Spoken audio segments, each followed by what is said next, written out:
Bonjour à toutes et à tous, c'est Arca. Aujourd'hui, nous nous retrouvons dans la 94e partie du cours sur les espaces topologiques. Donc aujourd'hui, nous allons nous intéresser à l'espace angélique, volet 2. Rentrons alors dans le vif du sujet. Donc soit ET un espace topologique avec E non vide. Donc démontrons que ange ronde de ETE est équivalent à GS ronde de E et pour toute partie compacte A de E, eh bien nous avons pour toute partie B de A, l'adhérence de B selon AT1 de ET est égale à la fermeture séquentielle de B selon AT1 de AET. Donc voyons l'application directe. Donc soit C, une partie de E telle que RDC ronde de ETC est vérifiée. Donc l'adhérence de C est égale à la fermeture séquentielle de C qui est compacte. Donc C est relativement compacte. Et donc nous avons GS ronde de E qui est vérifié. Poursuivons la démonstration. Donc soit A, une partie compacte de E quelconque. Donc soit B, une partie de A telle que RDC ronde de ETB est vérifiée quelconque. Donc nous savons que A est compacte. Donc A est égal à son adhérence. Et donc l'adhérence de B selon AT1 de AET est égale à l'adhérence de B. Et nous avons également A qui est égal à la fermeture séquentielle de A. Et donc la fermeture séquentielle de B est égale à la fermeture séquentielle de B selon AT1 de AET.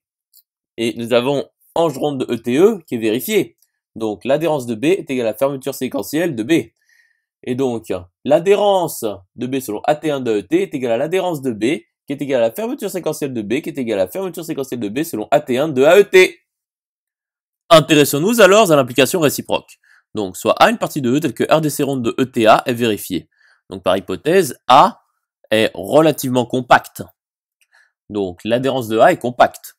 Et donc, pour toute partie B de l'adhérence de A, l'adhérence de B selon l'adhérence de A T1 de l'adhérence de A ET est égale à la fermeture séquentielle de B selon l'adhérence de A T1 de l'adhérence de A ET.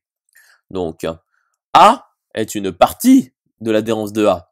Donc, l'adhérence de A selon l'adhérence de A T1 de l'adhérence AET est égale à la fermeture séquentielle de A selon l'adhérence de A T1 de l'adhérence de A ET. Donc, l'adhérence de A est égale à l'adhérence de A, car celle-ci est fermée. Et l'adhérence de A est égale à l'adhérence de A selon l'adhérence de A T1 de l'adhérence de A ET, car l'adhérence de A est compacte. Et l'adhérence de A est égale à la fermeture séquentielle de l'adhérence de A. Donc, la fermeture séquentielle de A selon l'adhérence de A T1 de l'adhérence de A ET est égale à la fermeture séquentielle de A.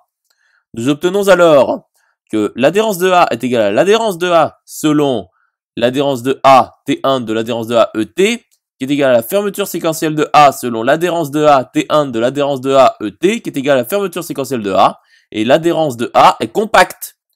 Donc, ange ronde de ETE est vérifiée. Conclusion établie. J'espère que cette vidéo vous aura plu et vous sera utile. Nous nous retrouvons dans la 95e partie.